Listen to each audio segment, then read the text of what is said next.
Praise God, hallelujah. Good morning po. Okay, okay na ba kayo sa kinaupuan nyo? Komportable na ba kayo? Amen, praise God. At maganda yung ating attendance today. At nakalabas tayo sa ating mga lungga. At tapos ng ilang araw na inulan tayo ng gusto. Actually, may isang linggo. Amen? Pero katulad nga ng sabi natin, lahat may katapusan. Amen?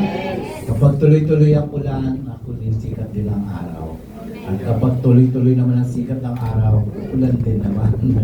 Okay, that's life. Amen. Ganun po talaga ang buhay. Amen. So, magandang umaga po sa inyong lahat at maraming salamat sa Panginoon. At minsan pa ay pinili niyo po na kayo ay makarating sa lugar na ito at hindi magstay sa inyong mga comfort zone, sa inyong mga tahanan. Amen. So this August po again ay tinatalakay po natin ang isang napakahalagang paksa na kung saan ay nagsasalamin ng buhay ng bawat isa sa atin sa ating mga pang-araw-araw na buhay. Amen? Ang istoryang ito ay istorya mo. Amen? Ang istoryang ito at ang kwentong ito ay kwento mo rin. Amen? So, the road out kung paano iniligtas ng Panginoon ang mga Israelites from slavery sa bansang Egypto. Okay? So, yung unang linggo ay tinalakay natin yan at kung paano ang Diyos ay gumawa ng daan. Out of everything ay gumawa ang Panginoon ng daan para sila ay maligtas. Last Sunday, pinag-usapan po natin yung paglisan nila sa bansang Egypt. Okay? And today, ay pag-uusapan po natin yung pagtitiwala sa Panginoon. Kasi during that time, ito na ho yung pagkakataon na nakaalis na sila sa Egypto at ito na yung pagkakataon na naglalakbay na sila patungo doon sa lupang pangako ng Panginoon. Okay? Trusting God in the wilderness. Trusting God in the wilderness. Marami yung pagkakataon sa buhay natin na para tayong nasa disyerto. Amen? Minsan, di tayo makakita ng end of the road. Walang katapusang problema. Minsan, hindi tayo makakita ng mga puno na pwede man lang nating masilungan, masabi nating mapreskuhan man lang sana tayo. Amen?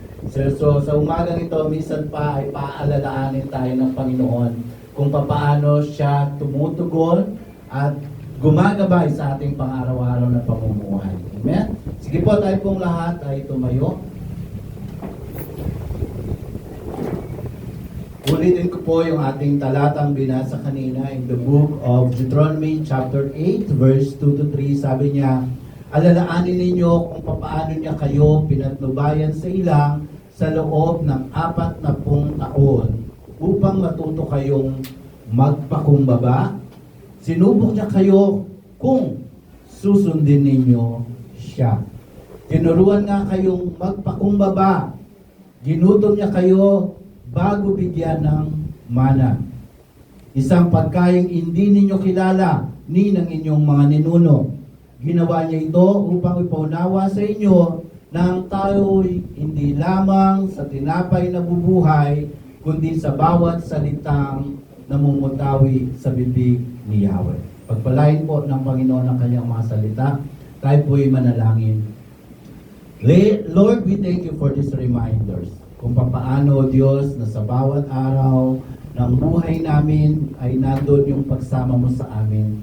Kung paano, Diyos, na sa bawat laban ng aming mga buhay, sa bawat pakikipagtunggali namin, sa bawat umaga, sa bawat maghapon ng aming mga buhay ay kung paano namin nakikita ang iyong provision, nakikita namin, Panginoon, ang iyong tulong, nakikita namin, O Diyos, ang iyong paggabay.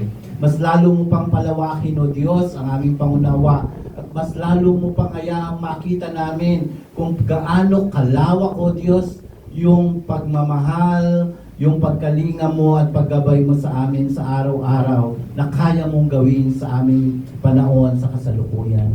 Holy Spirit, take charge into this place. Open our hearts, open our mind, at ang tanging pinahintulutan lamang namin ay mga positibong kaisipan na nagmumula sa iyo, Panginoon, Banal na Espiritu. at hindi namin pinahintulutan anumang gawa ng kaaway, mga negatibong kaisipan, pagsaway, at pagsanggi sa katotohanan ng iyong mga salita, Panginoon. Lord, malaya ka pong gumalaw sa aming kalagitnaan, malaya ka pong mangusap sa bawat isa sa amin, sa pangalan ni Jesus. Amen. Praise God. Bahagi na ho kayong maupo habang ako ay nananatiling nakatayo. Amen. So, pakinggan po natin, napakahaba ho kasi ng kwentong ito, kaya hindi ko na ho pinabasa doon sa ating MC kanina. Ako na lamang po yung magbabasa para sa kanya. Amen? So, supporting verse lang ho, yung binasa natin kanina. Be attentive po, sundan nyo lamang po yung pagbasa kasi dito iikot yung ating pag-uusapan. Once na naligaw po kayo dito, hindi nyo na ako maintindihan sa mga pagsasabi ko mamaya-maya. Okay po? So ready na po ba kayo na makinig? Amen. Sige. In Exodus chapter 16 verse 1 to 3, sabi niya, mula sa ilim, nagpatuloy sa paglalakbay ang mga Israelita. At ika-15 araw ng ikalawang buwan, mula nang sila'y lumabas sa Egypto, nang sila'y dumating sa ilang ng Sin, sa pagitan ng Elim at Sinai. Ang mga Israelita ay nagrereklamo kina Moises at Aaron. Sinabi nila, mabuti pa sana'y pinatay na kami ni Yahweh sa Egypto. Doon, nakakakain kami ng karne at tinapay hanggang gusto namin. Dito naman sa ilang na pinagdalan ninyo sa amin, mamamatay kami sa gutom. Reklamo, di po ba? So tingnan natin yung mga susunod. Okay, sabi po sa verse 4, sinabi na ni Yahweh kay Moises, pauulanan ko kayo ng tinapay mula sa langit. Araw-araw, palalabasin mo ng bahay ang mga tao para mamulot ng kakainin nila sa mag-apon. Sa pamamagitan nito'y susubukin ko kung susunod sila sa aking mga tagubilin. Take note may tatagubilin. Tuwing ika-6 na araw, doble sa karaniwan ang kanilang pupulutin at ihahanda. Okay. Tingnan natin kung susunod sila kasi may instruction daw. Pagkatapos ng pakikipag-usap nila kay Yahweh, sinabi ni na Moises at Aaron sa mga Israelita, mamayang gabi, mapapatunayan ninyo na si Yahweh ang naglabas sa inyo sa Ehipto. At bukas ng umaga, makikita ninyo ang kanyang kapangyarihan. Narinig niya ang mga reklamo laban sa kanya. Laban sa kanya, sapagkat tuwing gagawin ninyo ito, ay sa kanya kayo nagre-reklamo, hindi sa amin. O, yung mga reklamador dyan ha. Idinugtong pa ni Moises, mamayang gabi, bibigyan niya kayo ng karne. Bukas ng umaga, ay tinapay ang ibibigay niya sa inyo. Hanggang sa gusto ninyo. Aba, noon pa lang pala may unlimited na, no? May unlimited na may buffet na pala noon. Okay, yan ang sagot niya sa inyo. Ang totoo, anumang reklamo ninyo ay laban sa kanya, hindi sa amin. Sapagkat sino ba kami para pagreklamuan ninyo? Okay, next. Sinabi ni Moises kay Aaron, paharapin mo ang buong bayan kay Yahweh sapagkat narinig niya ang kanilang reklamo. Nang sabihin nito ni Aaron, ang buong bayan ay umarap kay Yahweh sa gawi ng disyerto. At bigla na lamang nilang nakita sa ulap ang kalwalatian ni Yahweh. Sinabi ni Yahweh kay Moises, narinig ko ang reklamo ng mga Israelita. Sabihin mo sa kanila na sa pagtatakip silim, bibigyan ko sila ng karne, sa umaga bibigyan ko sila ng tinapay. Tama ba yung sinasabi ko? hanggang sa gusto nila. Sa ngayon malalaman nilang ako si Yahweh ang kanilang Diyos. Okay. Sa inyo, mahaba yan eh. Nang magtakip silim, dumagsa sa kampo ang napakaraming pugo. Sino kumakain ng pugo dito? Kinaumagahan naman ay makapal na amog, ang amog sa paligid ng kampo. Nang mapawi ang amog, nakita sila sa lupa ng maliliit at maninipis na mga bagay na parang pinipig. Hindi nila alam kung ano yon, kaya nagtanong sila, ano ito? Next. Sinabi ni Moises, yan ang tinapay na bigay sa inyo ni Yahweh. At ito ang utos niya tungkol diyan. Take note sa utos Ito po yung utos. Ito yung instruction. Bawat isa ay kukuha ng kailangan niya at ng mga kasama niya sa tolda. Kalahating salok bawat isang tao. Parang nakapila lang tayo sa ayuda, no? May bilang. So, diba? So, kung tigta 3 kilo yan, 3 kilo. So, ito yung instruction. Sabi niya, kukuha ng kailangan niya at ang mga kasama niya sa tolda ng kalahating salok bawat isang tao. Okay, verse 17. Namulat ka ang mga Israelita. May kumuha ng marami at may kumuha ng kakaunti. So, meron lumabas. Diba? Yung mga pasaway, alam mo yung may humila na, tapos pumila pa uli. Yung mga gano'n sa totoong buhay, di ba? Humila na, tapos pumila pa uli. Okay. Ngunit nang takalin nila ang kanilang nakuha, ang kumuha ng marami ay hindi lumabis. At ang kumuha ng konti ay hindi rin naman kinulang. Sapagkat sapat lang sa kanila ang kanilang nakuha. Kaya nila, madadaya nila ang Diyos, di ba? Sinabi sa kanila ni Moises, huwag kayong magtitira para sa kinabukasan. Ngunit ang ilan sa kanila'y hindi nakinig kay Moises. Ano nangyari? Kinabukasan, inuod at bumao ang itinara nila.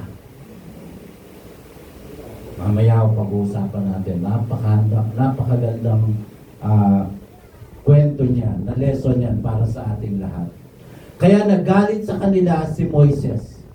Mula noon, tuwing umagay namumulot sila ng ayon sa kanilang kailangan. Pag-init ng araw, ito'y natutunaw na. Wala ko kasing rep, no? So, hindi kaya mapapanis talaga. So, everyday lang talaga ang supply ng Panginoon. Napakaganda ng story. At ito ang pag-uusapan natin. May mga panahon sa buhay na natin na parang wilderness. You prayed, but nothing seems to change. Pray ka lang ng pray, pero walang magbabago. You obey God, but the situation becomes harder. Mas lalo yatang gumagrabe yung sitwasyon namin. You trusted Him, but instead of immediate blessing, you found yourself facing uncertainty. Parang sinabi mo, Lord, saan mo ba ako dinadala? Lord, bakit ang hirap? Lord, kailan mo ako bibigyan ng sagot? Israel experienced exactly that. They had already seen the Red Sea open. They had experienced God's mighty deliverance from Egypt. Pero pagkatapos nila na maiwanan ng Egypto, they entered the wilderness. Hilang. And suddenly, freedom became uncomfortable. Akala nila, nung mailigtas sila mula sa pagiging alipin, nakatawid sila doon sa dagat, akala nila, promised land agad. Akala nila, sariwang pastulan agad ang mapupuntahan nila. Hindi nila alam. Kailangan nilang dumaan sa proseso. And suddenly, freedom became unforgettable or uncomfortable. They had no supermarket, no stable food supply, no visible source of provision. So they complained. Nagreklamo sila. Ano to? Saan to? Walang pagkain. Wala kang mabibila ng kahit ano. But God was doing something deeper than feeding their stomach. Higit pa sa tiyan ang gustong ituro sa kanila ng Panginoon. Higit pa sa laman ng kanilang mga tiyan ang gustong ituro ng Panginoon sa kanila. Why? Bakit ito napaka-importante? Kasi nalalagyan ng laman yung tiyan natin. Doon na lumalabas yung totoong ikaw. Tama ako? Pag ang tao gutom, naku, yari ka dyan. Sigurado iinit ang ulo niya. Di po ba? Pag gutom ka na, pag ginutom ka, ay hindi mo na alam ang mga lumalabas sa bibig mo dahil mo pa ang isang taong nakadrugs. Di po ba? Pag gutom ka, mainit ang ulo mo, mainit ang disposition mo, kasi gutom ka. At ito ang pinaranas sa kanila. Kasi doon lumalabas yung totoong ugali ng tao. At yun ang ginamit na paraan ng Diyos para i-train yung kanilang mga puso. Amen? Deuteronomy chapter 8 verse 2 to 3, anong sinasabi niya sa atin? Yung experience nila sa wilderness ay pagtuturo upang maging mapagpakumbaba sila. But instead, na maging mapagkumbaba sila at maging mapagpasalamat sa Diyos, anong nangyari? Naging reklamador sila. Test them and teach them. Ano sabi ng Panginoon? Man does not live by bread alone, but by every word that comes from God. Sabi ng Diyos, hindi lamang dapat yan ang pinakikinggan. Hindi ka lamang dyan dapat nabubuhay. Amen? Dapat ang buong kaluluwa mo ay balanse sa iyong pamumuhay sa mundong ito. Amen? Tandaan po natin that the wilderness tests our trust. Yan ang itsura ng wilderness. Yan ang pagtuturo ng wilderness sa ating mga buhay. In Exodus chapter 6 verse 2 to 3, sabi niya, the Israelites began complaining because they were angry. Notice this, ang importansya nito. They remembered Egypt differently. Pagpapalit nila ang pagiging alipin nila basta magkaroon lamang ng laman ang kanilang mga siguro.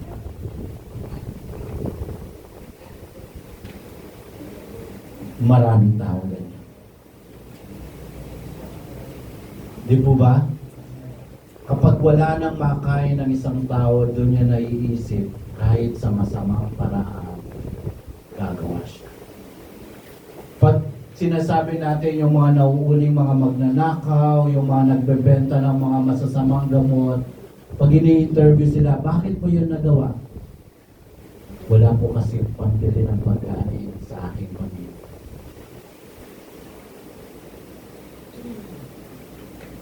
They remember the food in Egypt, but forgot the slavery. Nakalimutan nila ang pagiging alipin nila. Mas pinahalagan nila yung laman ng kanilang sikmura. They remember the bread, pero nakalimutan nila yung tanikala. Na nakagapos sila at hindi sila malaya. Sometimes, when we are going through difficulty, we romanticize our past. Mas okay pa sa dati. Bakit ko ba iniwan yun? But sometimes God delivered you from something that you are tempted to return to simply because the wilderness became difficult. Kasi yung pinagdadaanan mo sa buhay ay mas mahirap. Don't let temporary discomfort make you return to permanent bondage. Ulitin ko, don't let temporary discomfort make you return to permanent bondage. Minsan kasi kapag hindi na tayo komportable, hindi na tayo natutuwa sa pakiramdam natin, sa nakikita natin, sa naiisip natin, ipagpapalit na natin yung discomfort na yun doon sa kalayaan na pwedeng meron tayo. The wilderness may not be uncomfortable, but Egypt was not God's destination. Hindi yan ang gustong mangyari sa iyo ng Panginoon. Na maging alipin ka ng kahit na anumang bagay sa mundong ito. Hindi yan ang plano ng Diyos. Amen? Kaya tayo pinapalaya ng Panginoon. That's not your destination. Amen? Egypt represent the place God brought you out of.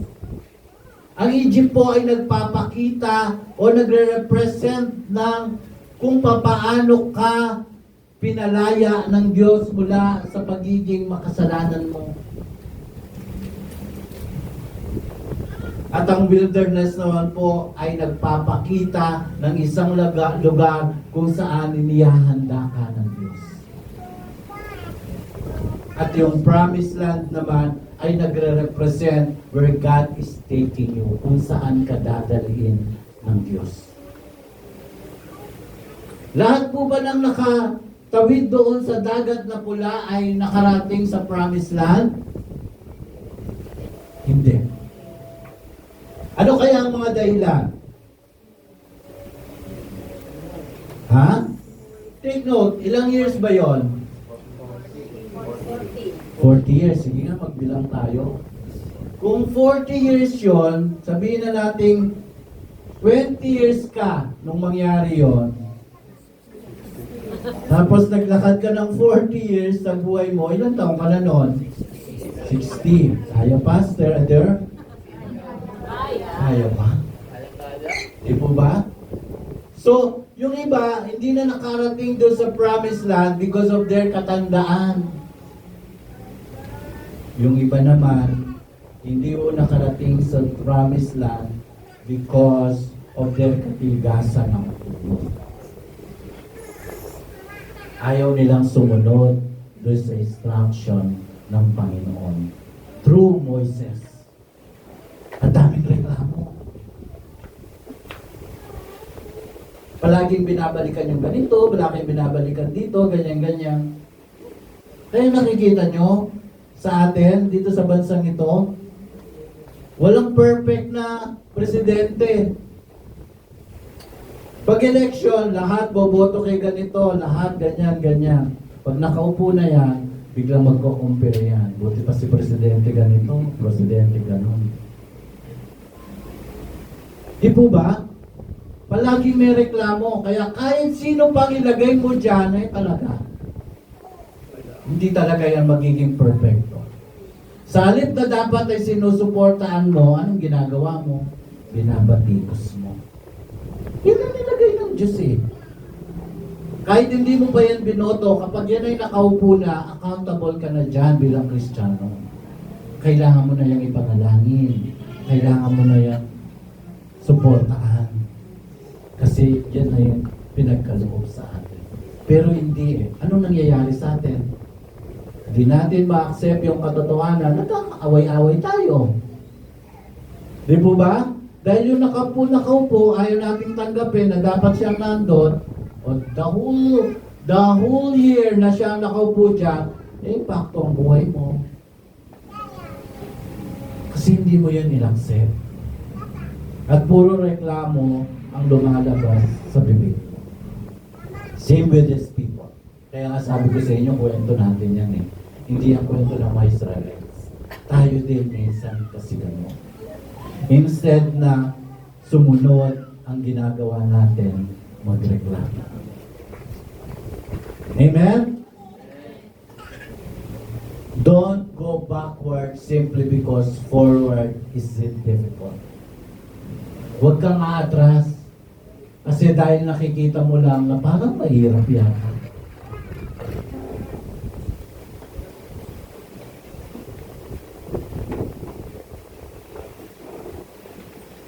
Maybe somebody is in a wilderness right now. Your finances are uncertain. Minsan kulang, minsan hindi nga lang kulang eh. Kulang na kulang. Di po ba? Your family situation is difficult. May problema sa pamilya. Your ministry feels dry. Nawawalan ka na ng gana para maglingkod. Your prayer seems unanswered. But here, pakinggan mo to. Hindi dahil tahimik ang Diyos. Hindi dahil wala siyang ginagawa. Amen? Kundi tinuturuan tayo ng Diyos. Kung bakit ang mga sitwasyon at kung anumang sitwasyon na meron ka ngayon, huwag mong tingnan yon na isang sitwasyon lang. Tingnan mo yon kung anong itinuturo sa iyo ng Diyos. Amen? At sasabihin mo, bakit kaya ganito yung buhay ko? Paulit-ulit na lang ang sitwasyon ko. Ibig sabihin, hindi ka kasi natututo. Amen? At ang Diyos, hindi ka titigilan yan. Magpapaulit at magpapaulit talaga ang sitwasyon sa buhay mo hanggat hindi ka natututo. Amen? Bakit pa taon-taon na lang ito palagi yung problema natin? As a family, as an individual. Kasi ibig sabihin, hindi tayo natuto. Amen? Diba ang isang estudyante, pag hindi niya naipasa lahat ang mga pagsusulit, anong ginagawa? O grade 1 ka last year, grade 1 ka na naman ngayon. Ano ibig sabihin nun? You never learn. Hindi ka nag-aaral ng lesson mo. Sa buhay, ganun din, magpapaulit-ulit ka. Hanggang ang layo na ng narating ng mga kasama mo sa buhay, ikaw, andun ka pa din. Tapos, nahihiya ka. Ayaw mo na mag-aral. Kasi college na yung mga kabatch mo. Ikaw, nasa grade 6 ka pa lang. Ano nangyari? Ibig sabihin, hindi ka kasi. Ang mga pangyayari sa buhay at ang mga sitwasyon sa buhay ay nagiging paulit-ulit hanggat hindi tayo natututo. Amen? Wala namang pinagkaiba yan. Palagi natin yung pinag-uusapan. Pag sinabi ni Doc, bawal ang sincharon ha. Bawal ang matataba ha. Susunod ka ng konti. Pero pag wala ka ng nararamdaman, pwede na siguro to. Yeah, pwede na uli siguro kasi wala na akong nararamdaman eh. Ganun tayo. Ganun ang mga Israelites. Ayaw nilang bitawan ang isang bagay na magpapalaya ng lubusan sa kanila. Pilit nila yung binabalik-balik. Amen. Aray ko po. Amen? Okay, items number 2. God provides even when we cannot see the provisions. Ayan po yung pinangako ng Diyos. Sabi niya, bubuksan ko ang kalangitan at ibubuhos ko, sabi niya, ng biyaya ko sa kanila. I will rain down. Ginamit nga ang word rain ulan. Kaya sabi natin, bumubuhos ng pagpapala. Kaya may ganito tayong ganun, di ba? God provides even we cannot see the provision. In Exodus chapter 6, 16, verse 4, God said, I will rain down bread from heaven for you, Israel, so a wilderness. Ang mga Israelites people, nakikita nila yung wilderness. Pag sinabi nating wilderness, kawalan yan. Walang tubig, walang halaman, lahat wala. Pero ang nakikita ng Diyos ay isang napakahabang table. Israel so lack. Sabi nila, walang mangyayari sa atin dito. Pero ang nakikita ng Diyos is provision. Israel saw an impossible situation. Sabi ng mga Israelites, paano tayo mabubuhay sa lugar na to? Imposible tayong mabuhay dito. Walang tubig.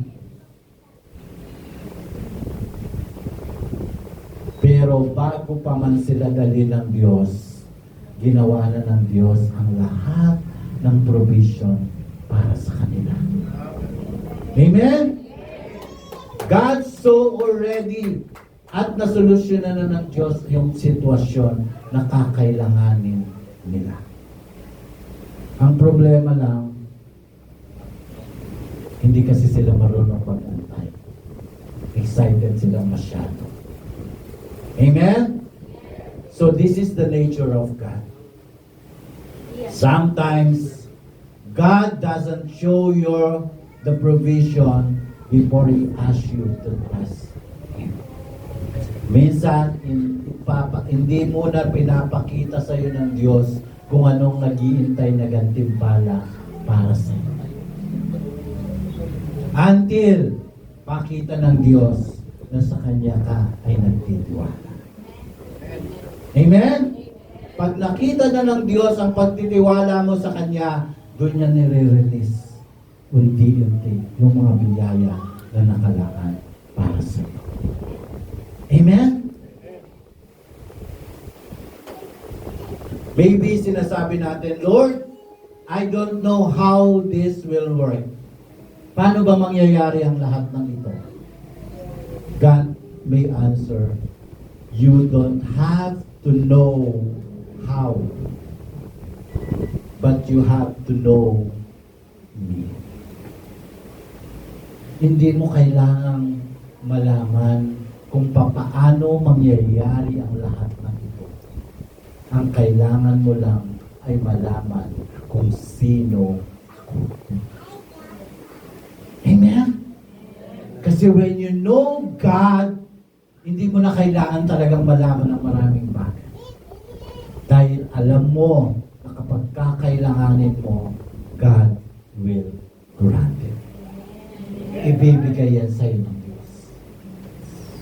Amen? Kaya huwag mong tanungin ng Diyos, Lord, paano ito mangyayari? Lord, paano kami magkakaroon ng ganito? Lord, paano kami magkakaroon ng ganyan? Don't ask God how. Pero tanungin mo, dapat alam mo kung sino ang Diyos mo. Amen? Imagine a child riding in a back seat of a car.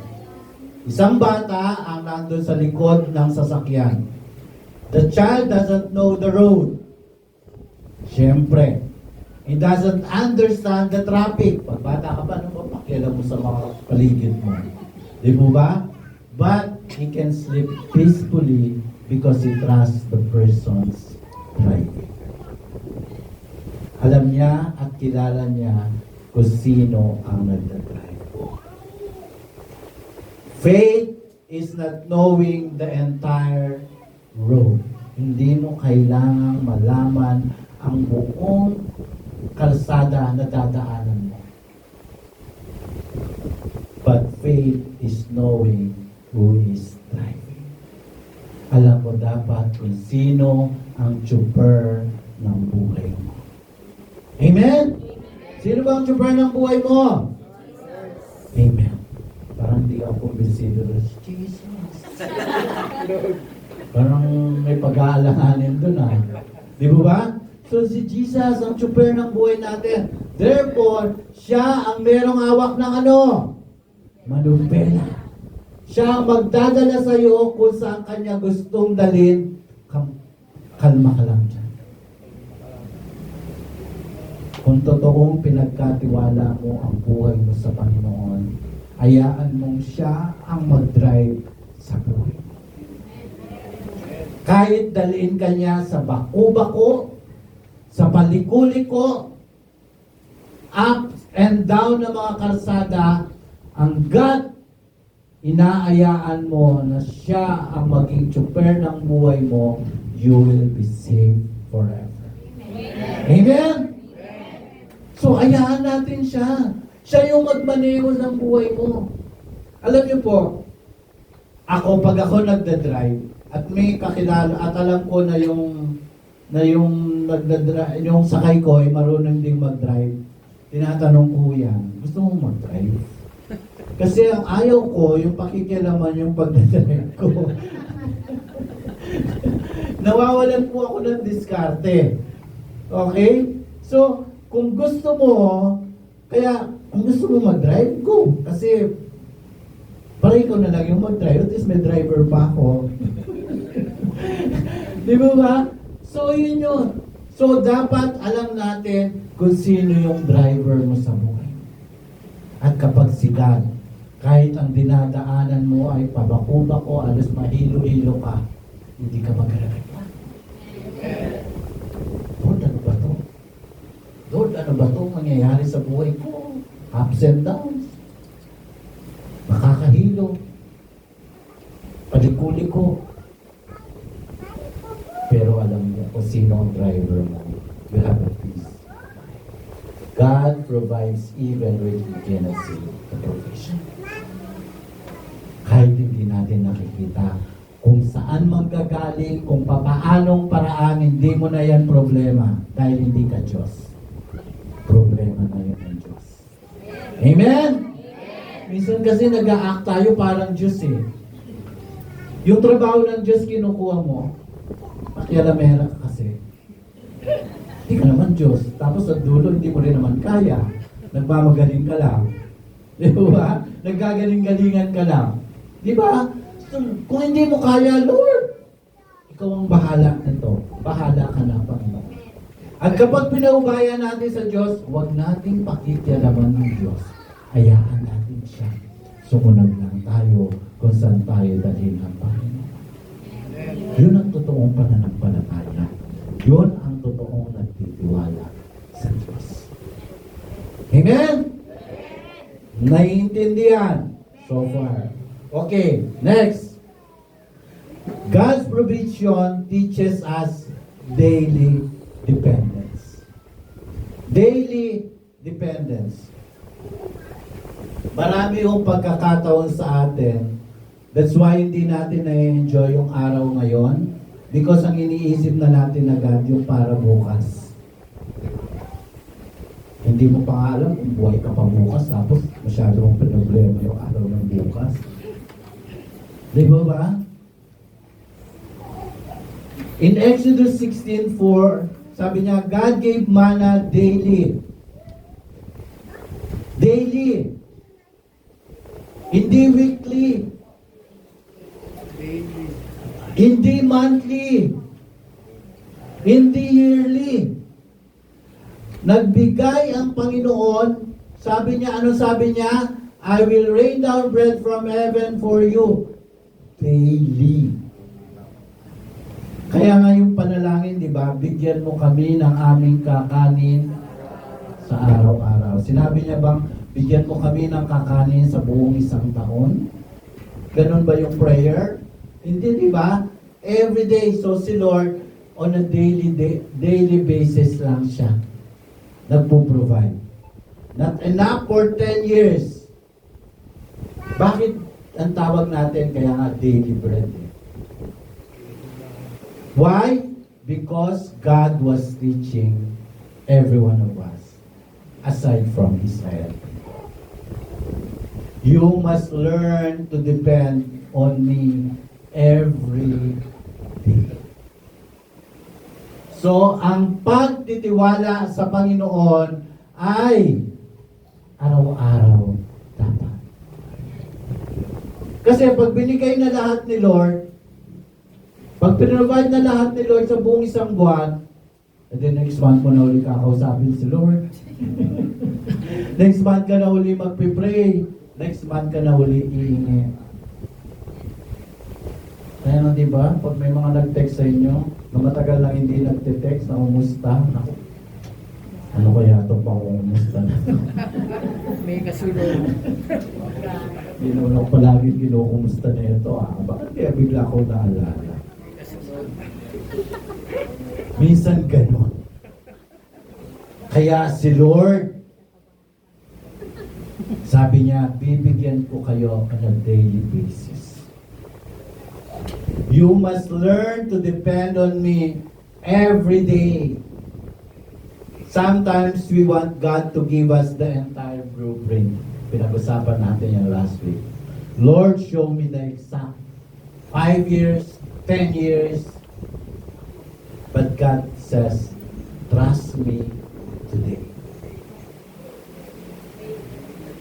You want tomorrow's answer? Give God today's grace. You want the whole staircase? God gives you the next step. Hindi mo pa. God may not give you enough for tomorrow because He wants you to discover that He will still be there tomorrow. Titiyakin ng Diyos na bukas ibang pagpapala naman ang meron. Amen? Kaya kung anong meron ngayon, i-enjoy mo yun. Huwag mong iisipin. Kaya hindi mo siya na-enjoy eh.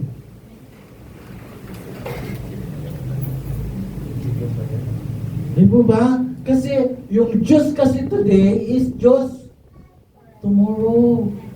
Ano sabi natin? God is the same yesterday muna. Yesterday, today, and tomorrow. So, Diyos lang yun. Yung Diyos na nag-provide sa'yo kahapon, siya yung Diyos na magpo-provide sa'yo ngayon, at siya din ang Diyos na magpo-provide sa'yo bukas. Amen. Every morning, Israel had to gather manna. Every morning was a reminder that God provided yesterday. And God will provide again today. Kung nag-provide kahapon si Lord, may kinain tayo as a family. May kinain, nag-provide ang Diyos. Therefore, tomorrow, pag-provide ulit si God. Amen? Kaya pag nagpakain kayo, focus nyo. Hindi yung bukas. Paano yung bukas? Nagamatay tayo lahat. Sayang naman yun. Di mo ba? Enjoyin lang natin ang buhay. You know, pandemic teaches us a lot of things. Di ba?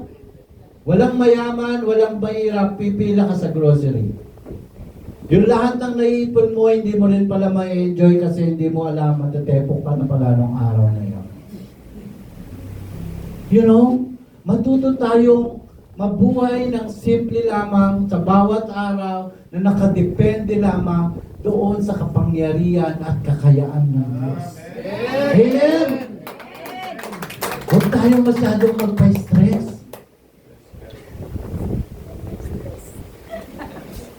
Kaya, magtinginan nga kayo abang stress katabi nyo.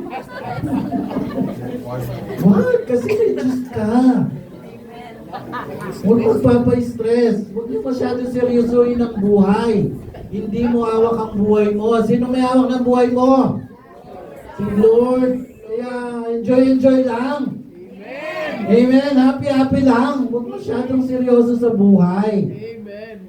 As long na alam mo na ang ginagawa mo ay makabibigay ka walatian sa mga. Enjoy life. Life is too short. Amen? So, mabuhay lang tayo sa bawat umaga na pinagkakaloob sa atin ng Panginoon. Amen? So, yun yung yung lesson dyan? God's provision teaches us daily dependence para patuloy tayong magtiwala sa Kanya araw-araw. Amen? Next. The wilderness teaches us that God is more important than the blessing. In Deuteronomy chapter 8 verse 3, sabi niya, man does not live on bread alone, but on every word that comes from the mouth of the Lord. God was not merely interested in filling the stomachs, but He was forming their character.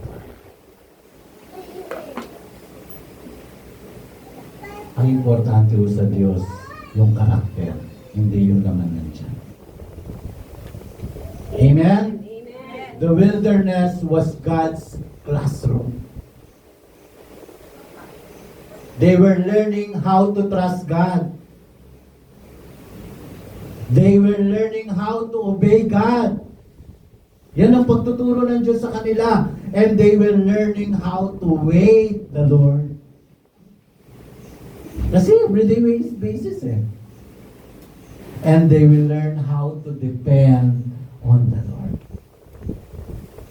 They learn how to listen on the Lord. They learn how to follow God's direction. It's a classroom. It's definitely a complete package from grade 6 to college.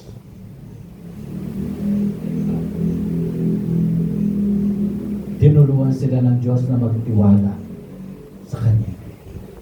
Tinuruan sila ng Diyos na sumunod sa Kanya. Kasi yung mga hindi sumusunod, ano nangyayari? Ano yung instruction? Oy, kumuha lang kayo kung ano yung kailangan nyo ngayon. Yung iba mga shellfish. Di ba? O kumuha ng mas marami. Ano nangyari? Nagpanis. O sayang. Di mo ba? Hindi sila sumunod. They learn how to wait. Hayaan mo lang ang Diyos. Matuto kang magantay. Huwag kang aligagad. Alam niyo yung salitang aligagad? Tagalog ba yun? Aligaga. Kapampangan siguro sinabi ko. Malamang. Malamang, kapampangan yun. Di ba? So, hindi Tagalog. Hindi kapampangan. Hindi kapampangan. Baka Bisaya naman yun. Di ba? So, huwag tayong ganun. Hayaan natin si Lord. Sabi nga, everything has a perfect time on its own. Amen? Lahat ay may kanya-kanyang tamang panahon. Matuto tayong dumepende sa Lord sa lahat ng pagkakataon. Matuto tayong makinig sa Kanya. Dahil at the end of the day, ang pwedeng maging panalangin natin, Lord, get me out of this wilderness. Pero, ang Panginoon, sabi niya, diyan ka lang. Marami pa akong ituturo sa iyo. So, wilderness is a big classroom ng Panginoon. Amen? But God is saying, before I take you out sa wilderness, I need to take something out of you. Kailangan meron munang mawala mula sa iyong puso. Ano yon? Yung mga takot mo. Yung mga impatience mo. Ano ba yung mga impatience? Yung maikli ang mga pasensya sa buhay. Yun, mainitin na din ang ulo. Di po ba? Konting bagay lang, parang sumasabog agad. Di po ba? So, yan yung tinuro sa kanila eh. Kaya yung mga reklamador, hindi talaga umabot. Kasi napaka-impatience nila. Gusto nila agad-agad nandyan. Gusto nila nakikita agad. Di po ba? Complaining. Sabi niya ng Panginoon, tatanggalin ko muna yan ang pagiging reklamador nyo.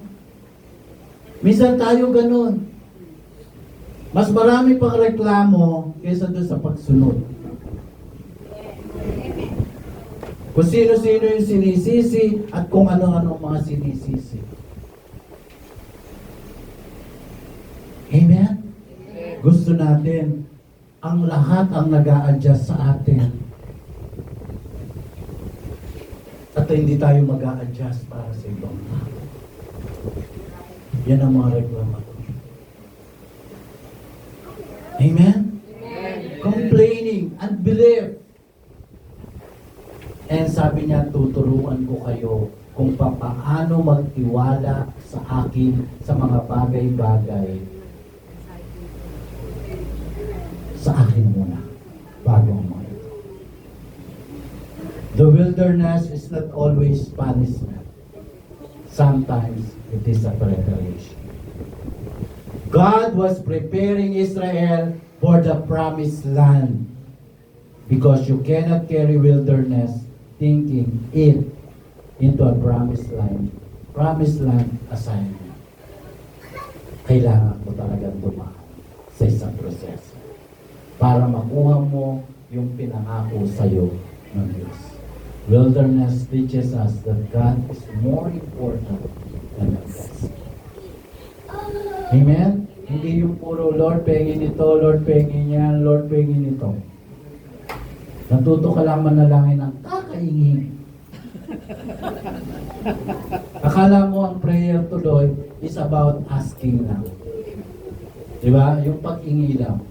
Nakalimutan mo that the prayer is also accepting, adoration, and thanksgiving sa Panginoon.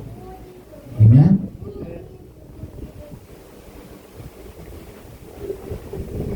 Okay. Next, trust God when the path doesn't make sense. Wala na. Tayo.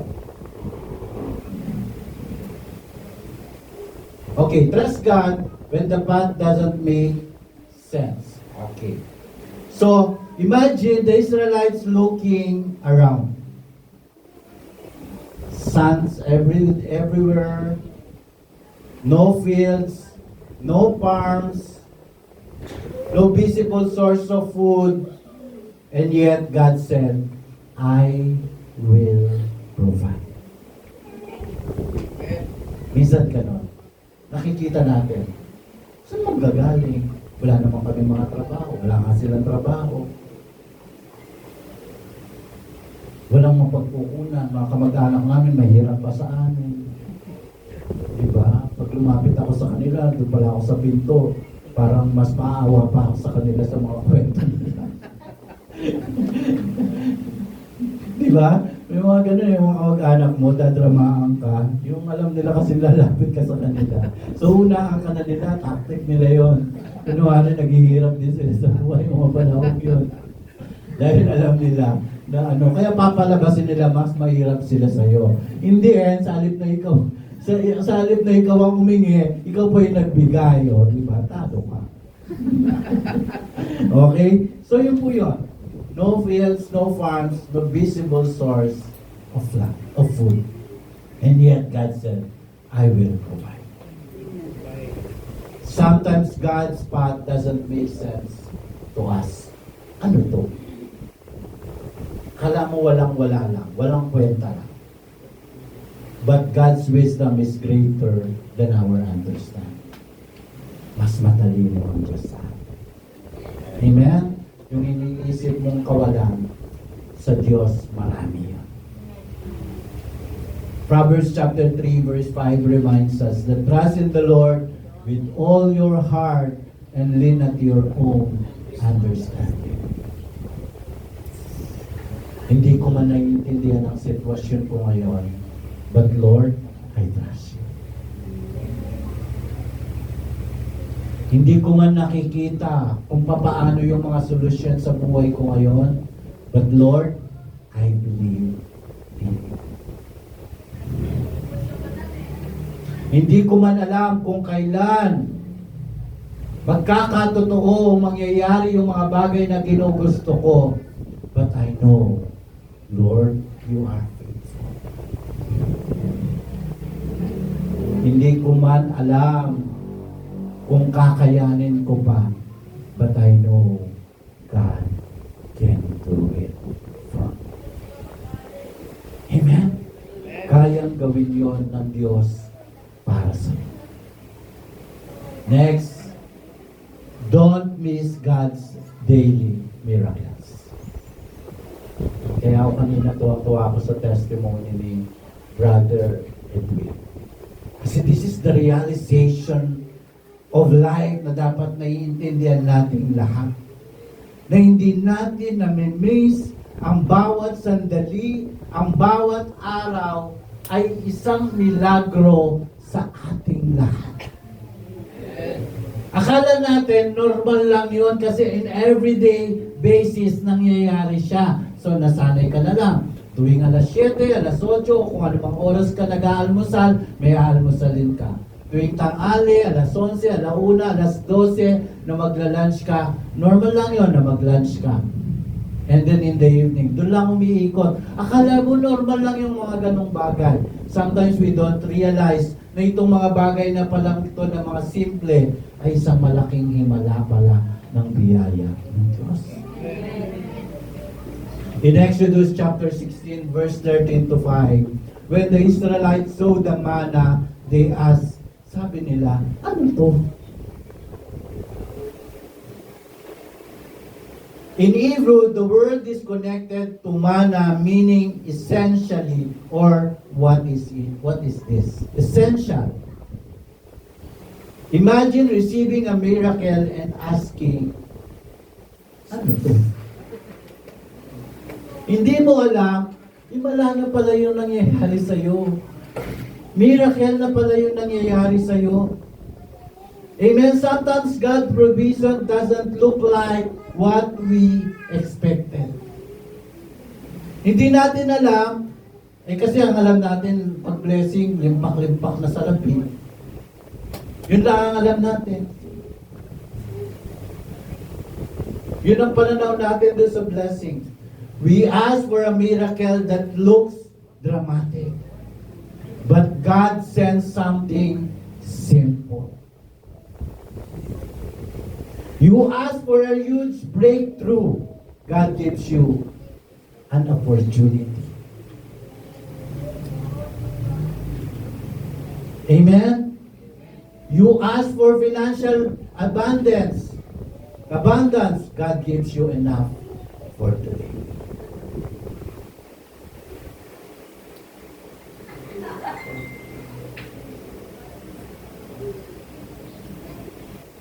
Lord, bigyan mo naman ako ng pagkakataon na ganito, ganyan. Yung nakakaraos ka sa araw-araw, hindi pala yun abundance? Ang tawag mo doon? Normal lang? Nakalimutan mo na maraming hindi kumakain? And then normal lang sa iyo? Hindi yun abundance galing sa Panginoon? God gives you enough for today. Yan ang lesson for today. You ask God to solve everything. God gives you strength to face today. Yung naresolbaan mo, nalampasan mo ang mag-akon, yun na. Yung hinihingi mo sa Lord. Don't despise small provisions. Nakakalimutan kasi natin yung mga maliliit na bagay niya. Your strength this morning is still a miracle.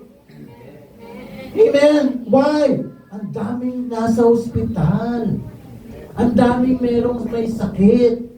Pero ito, andyan ka ngayon.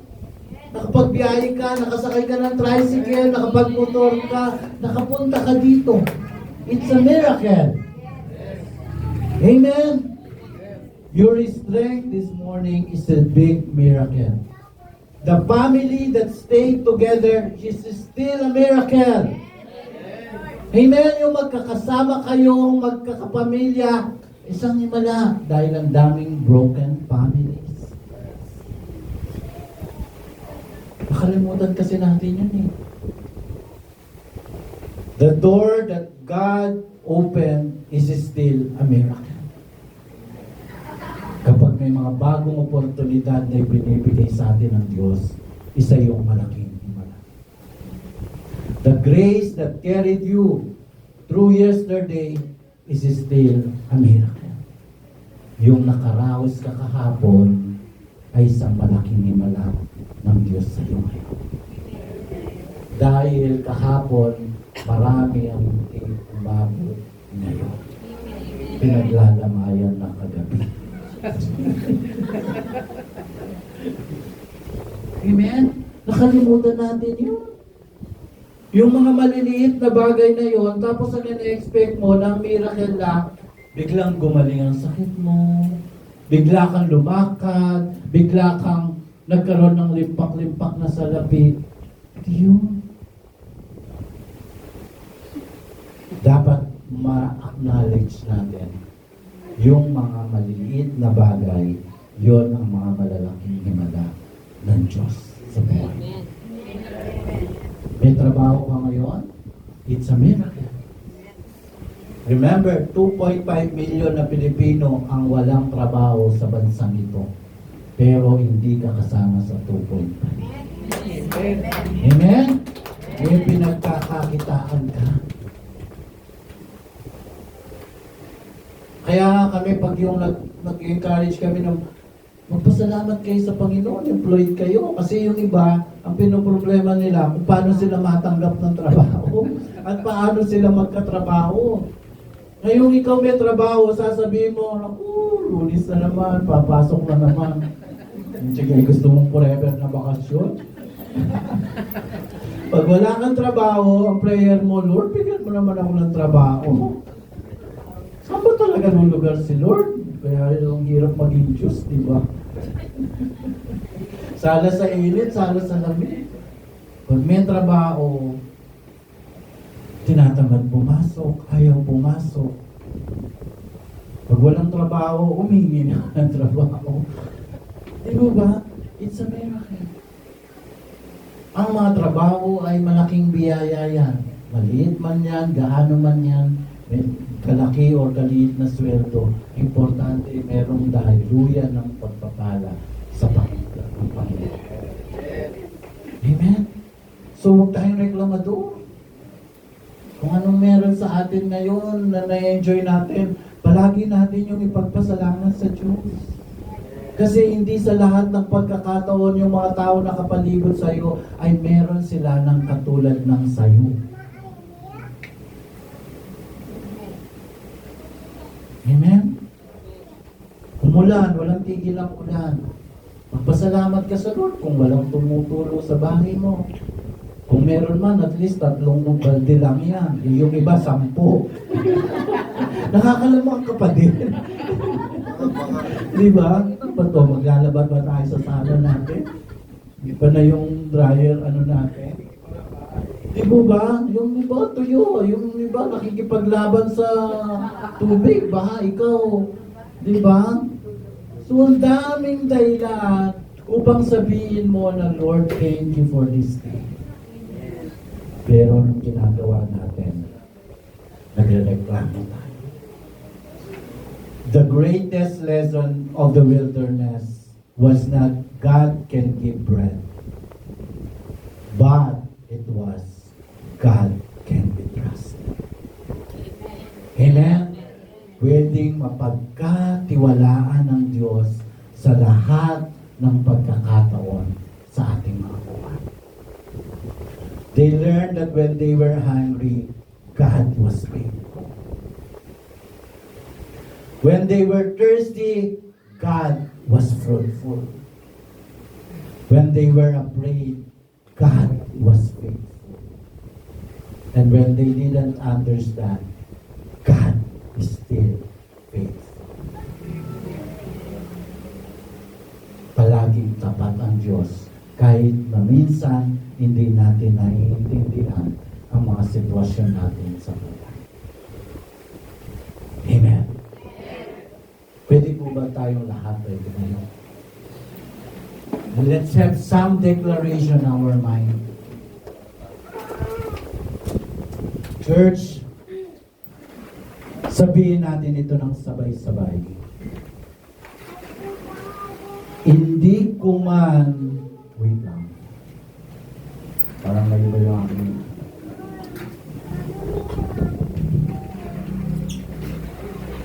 Okay, wala. Okay. Hindi ko man alam ang mangyayari bukas, alam kong awak ako ng Diyos. O, 1, 2, 3, go! Ang mangyayari bukas, alam ko hawak ako ng Diyos. Amen. Ay, wala. Huwag pabalik na lang. Next slide. Hindi ko man nakikita ang provision. Alam kong provider siya. Hindi ko man nakikita ang provision, alam kong provider siya. Amen? Amen. Amen. Amen. Next. Hindi ko man naiintindihan ang wilderness. Alam kong may purpose ang Diyos. Hindi ko man nakikita ang wilderness, alam kong may purpose ang Diyos. Amen. Amen. Hindi sa lahat ng pagkakataon sa buhay natin, dapat natin naiintindihan. Pero isang dapat ang alam natin. Ano man ang sitwasyon natin, merong isang Diyos na pwede tayong pagkakatiwala. Amen? Amen. Maybe you are currently in the wilderness, or you have prayed, you have wasted, and you cried for the Lord. Sabi mo, Lord, kailan? Nasagot sa iyo ng Panginoon, anak, the wilderness is a season and it is not your identity. Keep praying. Keep obeying. Keep trusting. And keep believing. Because the same God who opened the Red Sea is the same God who can provide manna in the wilderness. Isa pa rin Diyos ang magpo-provide ng lahat ng ito sa atin. Tayo po'y manalangin. Lord, we thank you for your faithfulness. We thank you sa istorya ng mga Israelites people. Ang dami namin natutulong. Ang dami mo ring reminders sa amin. That every day, whatever will happen tomorrow, sinasabi mo sa amin na magtiwala lamang kami sa iyo. Hindi namin kinakailangan yung manna for tomorrows. Ang kailangan namin yung ngayon. Panginoon, maraming salamat sa paalala mo sa amin, O Diyos, na sa bawat buhay namin sa mundong ito, na sa araw-araw na pinagkakatiwala mo sa amin, matuto kami, O Diyos, na sa iyo'y magtiwala. Bawat sandali, bawat minuto, bawat pagkakataon, at bawat sitwasyon na meron kami, matuto namin, O Diyos, na ibigay at ipagkatiwala ang lahat ng ito sa iyo. Ikaw ang mausay at dakila naming driver. Susunod at susunod lamang kami kung saan mo kami nais pumunta. Without any hesitation, walang pagrereklamo. Pagkus, O Diyos, bigyan mo po kami ng pusong palaging marunong sumunod at magtiwala palagi sa iyo. Because in your hands, palagi kami ligtas. Sa iyong kamay, palagi kami payapa. We thank you in Jesus' name. Amen. Praise the Lord.